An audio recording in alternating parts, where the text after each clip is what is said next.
India Pakistan యుద్ధం వేళ China ఆయుధాలు, ఇరాన్ ఇజ్రాయెల్ యుద్ధం వేళ బీజింగ్ వెపన్స్. యుద్ధం ఎక్కడైనా డ్రాగన్ పేరు మారుమోగిపోతోంది. జిన్పింగ్ సర్కార్ అండుతోనే వార్ జరుగుతుందన్న అనుమానాలు సర్వత్రా వ్యక్తమవుతున్నాయి. అందుకు ఆధారాలు కూడా లేకపోలేదు. దీంతో యుద్ధ గర్జనలో చైనా తెరచాటు రాజకీయం పైన జోరుగా చర్చ సాగుతోంది.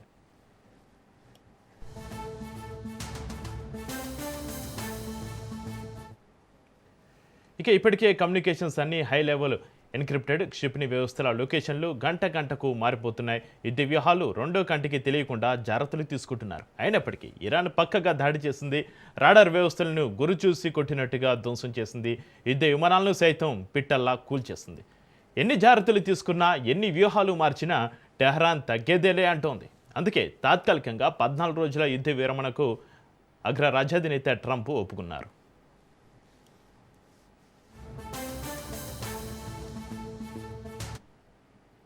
ఇక యుద్ధానికి స్మాల్ బ్రేక్ పడడంతో అందరూ ఊపిరి పీల్చుకున్నారు. అయితే ఇరాన్ దాడుల నుంచి తప్పించుకోవడం ఇంపాసిబుల్ అనేలా మారింది పరిస్థితి. పర్ఫెక్ట్గా టెహరాన్ ఎలా దాడులు చేస్తుంది, ఆ దేశం వెనుక ఉన్నది ఎవరు అనే సందేహాలు వినిపిస్తున్నాయి. అయితే అందరి వీళ్ళు చైనా వైపే చూపిస్తున్నాయి. అమెరికా అంతు చూడమే లక్ష్యంగా ఏఐ ద్వారా డ్రాగన్ ఆడుతున్న పవర్ఫుల్ గేమే ఇరాన్ వెనుకున్న పవర్ అంటున్నారు అంతర్జాతీయ నిపుణులు.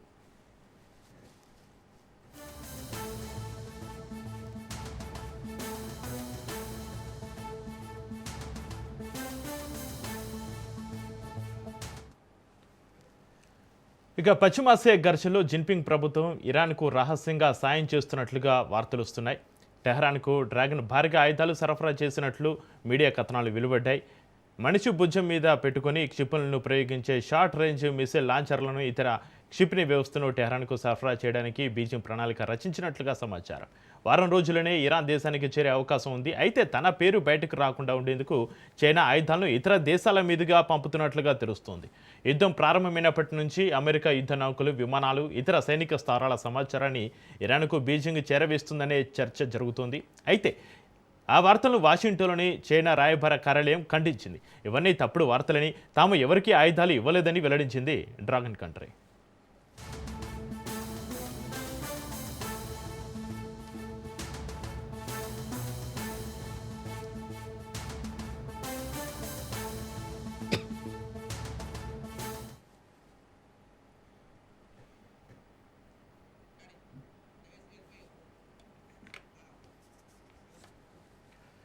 పైకి పాకిస్తాన్ కనిపిస్తున్న అమెరికా, ఇరాన్ మధ్య జరిగిన కాల్పుల విరమణ వెనుక కూడా డ్రాగన్ పాత్ర ఉన్నట్లుగా వార్తలు వస్తున్నాయి. చర్చల వెనుక చైనా ఉందని కాల్పుల విరమణ అనంతరం అమెరికా అధ్యక్షుడు ట్రంప్ ఓ ఇంటర్వ్యూలో చెప్పడం అనేక అనుమానాలకు తావిస్తుంది. భీకర యుద్ధంలో ఆర్టిఫిషియల్ ఇంటెలిజెన్స్ ద్వారా బీజింగ్ ఆడుతున్న గేమ్ ఏంటి? ఆధునిక టెక్నాలజీతోటి అమెరికాను పరోక్షంగా ఎలా దెబ్బ కొడుతుంది?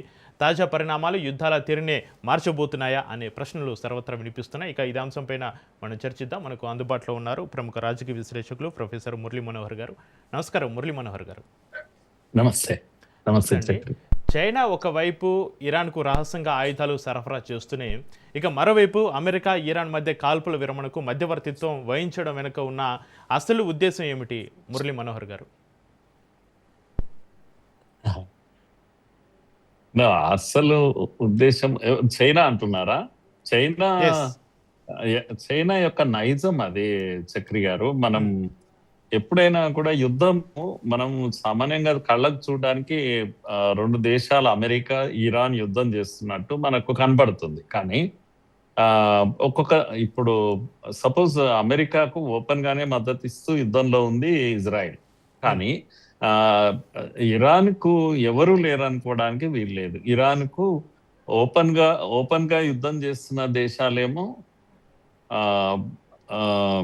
ఇదేది హిజ్బుల్లా అంటే లెబనాన్ లాంటి దేశాలు, ఇవన్నీ కూడా ఓపెన్ గానే సపోర్ట్ చేస్తున్నాయి. కానీ దాన్ని ఏమంటాం, ప్రాక్సీ వార్ అంటాం. ప్రాక్సీ వార్ లో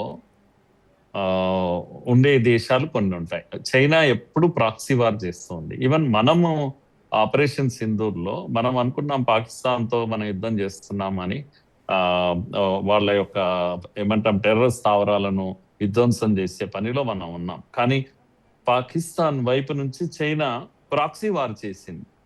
కావాల్సిన ఎన్నో వెపన్స్ మనం కొట్టిన వాళ్ళ ఆయుధాలు కూడా చాలా మటుకు డ్రోన్స్ కానీ ఇవి కానీ అన్ని చైనా మేడ్, ఇవి అన్ని కూడా బయటపడ్డాయి. మనం కూడా వాటిని తర్వాత వాటి ముక్కలు శకలాలు అన్ని పట్టుకున్నాం మనం. కనుక చైనా వెనకాల లేదు అని అనడానికి వెళ్ళలేదు. ఇంకొక విషయం కూడా మనం అర్థం చేసుకోవాలి. చైనా చాలా సార్లు తన ఆయుధాలను పరీక్షించుకుంటుంది. ఓకే. సపోర్ట్ ఒక్కటే కాదు, తన ఆయుధాలు ఎన్నో తయారు చేసి పెట్టింది. వాటి సెకండ్ గ్రేడ్ ఆయుధాలను ఇస్తుంది కంప్లీట్ గా. ఒకవేళ కొంటే కూడా ఫస్ట్ గ్రేడ్ ఇవ్వదు, సెకండ్ గ్రేడ్ ఇస్తుంది వాళ్ళకు. లేదు, ఫ్రీగా కూడా సప్లై చేస్తుంది చాలా సార్లు. అలా చేయడంలో ఉద్దేశం ఏంటంటే, ఒకటి ఆ దేశానికి మారల్ గా సపోర్ట్ గా నిలబడడం, రెండవది ఏంటి అంటే తమ ఆయుధాలు ఎంతవరకు పనిచేస్తున్నాయని తమను తాము టెస్ట్ చేసుకోవడం. అలా ఇప్పుడు మనం మీరు చెప్పిన దాంట్లో ఇప్పుడు అమెరికా వాళ్ళ ఇంటెలిజెన్స్ అనేది ఒకటి ఉంటుంది, అది ఎప్పుడు యాక్టివ్ గా ఉంటుంది. ఇటువంటి వాటిని చాలా యాక్టివ్ గా ఉండి పట్టుకుంటుంది. డాక్యుమెంటరీ ఎవిడెన్స్ ఉంది. మీరు కనుక చూసినట్టయితే చక్రి గారు, దీంట్లో ఇప్పుడున్న మీరు చెప్పినటువంటి ఆయుధాల సప్లై కానీ, ఇంటెలిజెన్స్ సప్లై కానీ, లేకపోతే ఇంకా చిన్న చిన్న వెపన్స్ సప్లై కానీ, అన్నిటికీ డాక్యుమెంటరీ ఎవిడెన్స్ ఉంది. కోవర్డ్లీగా మీరు ఫైనల్ గా ఒక మాట చెప్తున్నాను, ఈ యుద్ధానికి డబ్బు ఒక అవసరం. $75 బిలియన్ అమౌంట్ కూడా, క్యాష్ కూడా పోయింది రష్యా వైపు నుంచి. ఇంత క్యాష్ ముట్టినట్టుగా మనకి ఆధారాలు ఉన్నాయి. అట్లాగే మీరు చెప్పినటువంటి ఎంఏ ప్యాడ్స్ అని అంటారు, ఈ షోల్డర్స్ పైన పెట్టుకొని లాంచ్ చేసే రాకెట్స్, అవి చిన్న రాకెట్స్ ఉండొచ్చు కానీ చాలా ఉపయోగపడతాయి ఎమర్జెన్సీలో. ఇంకా బాగా అంత ఎందుకు, మన దగ్గర నక్సలైట్ల దగ్గర కూడా ఆ రాకెట్స్ ఉన్నాయి, చైనానే సప్లై చేసింది. మన ఈ రాకెట్స్ బాగా తయారు చేస్తారు వాళ్ళు, చాలా ఉపయోగపడతాయి. కనుక మన మావోయిస్టులు అంటారు, అంటే వీళ్ళంతా చైనానే కదా మావోది, కనుక ఇక్కడి మావోయిస్టులు కూడా అక్కడ నుంచి తెచ్చుకుంటారు, వీళ్ళకి కూడా ఫ్రీ సప్లై చేస్తుంది చైనా. సో అందుకని మనం అప్పుడప్పుడు ల్యాండ్ మైన్స్ అవన్నీ చూస్తుంటాం. అవి చిన్న చిన్న ఆయుధాలు, దీపావళి ఆయుధాలు లాగా కింద పెట్టి మన పోలీసులను చంపేస్తుంటారు వీళ్ళు నక్సలైట్లు. అలా ఇలాంటివేమో మామూలే, కానీ మందుగుండు సామాగ్రి సప్లై చేస్తుంది, స్పేర్ పార్ట్స్ సప్లై చేస్తుంది బాగా. అంటే యుద్ధంలో చాలా ఆయుధాలు, పెద్ద పెద్ద ఆయుధాలు, వెపన్స్ కూడా పనిచేయకుండా పోతుంటాయి, వాటికి స్పేర్ పార్ట్స్ అవసరం ఉంటుంది. అవన్నీ కూడా చైనా ఈజీగా సప్లై చేస్తుంది. చెయ్యదు అని అనడానికి వీల్లేదు చక్రి గారు.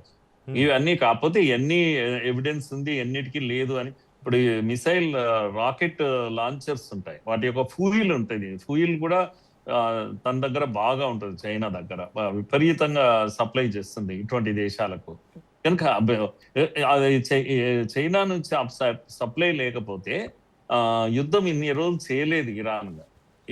చైనాకు ఉన్నటువంటి ఎయిర్ డిఫెన్స్ సిస్టమ్ లో ఎంత పెద్దగా సప్లైస్ ఉన్నాయంటే మనం ఊహించను కూడా ఊహించలేము అసలు. మిసైల్ మెటీరియల్స్ అంటారు, డేట్స్ వైజ్ ఇచ్చింది అమెరికా ఇంటెలిజెన్స్, మే 23 నాడు, లేకపోతే అప్పుడు కూడా అంతకు ముందు కూడా యుద్ధం ప్రారంభంలో కూడా చాలా ఆరోపణలు వచ్చాయి.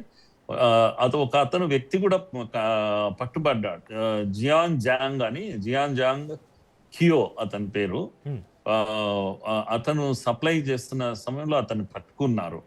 సో ఐసోస్టాటిక్ గ్రాఫైట్ అని, ఇది రాకెట్ మెటీరియల్, ఇది రాకెట్ నాజిల్స్ దగ్గర వాడతారు, ఇవన్నీ కూడా బాలిస్టిక్ మిసైల్స్ కూడా వాడతారు. ఇవి తీసుకొని వెళ్తున్నట్టు అతన్ని పట్టుకున్నారు.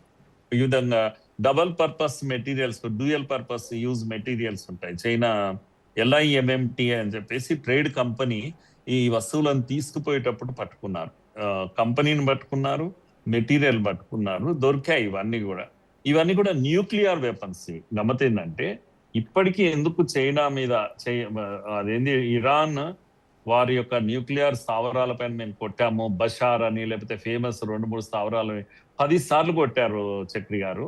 ఏది ఇరాన్ ఇదేంటి అణు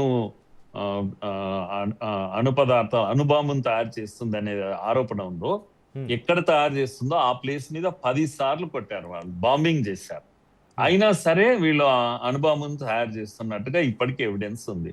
ఇది ఎక్కడి నుంచి చేస్తున్నారంటే, ఈ వెపన్స్ కావాల్సిన మెటీరియల్ మొత్తము చైనా సప్లై చేస్తుంది.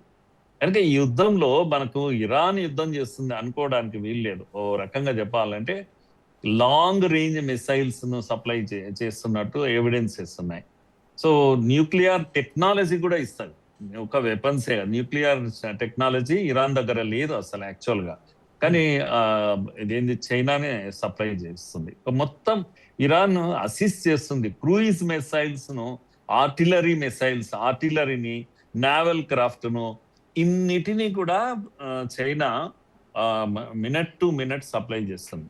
కాకపోతే ఏం చేస్తుంది అంటే ఇతర దేశాల నుంచి పంపిస్తుంది, తన దేశం నుంచి కాకుండా ఇంకో దేశం నుంచి సప్లై చేస్తుంది. ఓకే. చైనా తాను చేతులు దుప్పుకొని శుభ్రంగా ఉన్నట్టుగా అవును. వ్యవహరిస్తుంది. ఉమ్. కనుక అట్లా చాలా ఎవిడెన్సెస్ ఉన్నాయి దీంట్లో. ఊరికే అదేదో పేపర్ లో వచ్చింది ఒక వార్త, పుపిడి పురాణము అనడానికి వీల్లేదు. చైనా కంప్లీట్ గా వెనకాల నిలబడ్డది, చేస్తుంది. ఇరాన్ ఇంత గట్టిగా ఎందుకు నిలబడ్డది చక్రి గారు? ఎక్కడి నుంచి ఉంది దానికి అంత టెక్నాలజీ? కానీ చైనా సప్లై ఉంది, సపోర్ట్ ఉంది, అన్నీ ఉన్నాయి. ఉమ్. అట్లా అలాగే చైనానే నేను అనుకుంటున్నా బహుశా టాక్స్ కూడా ఎంకరేజ్ చేసింది అని కూడా అంటున్నారు.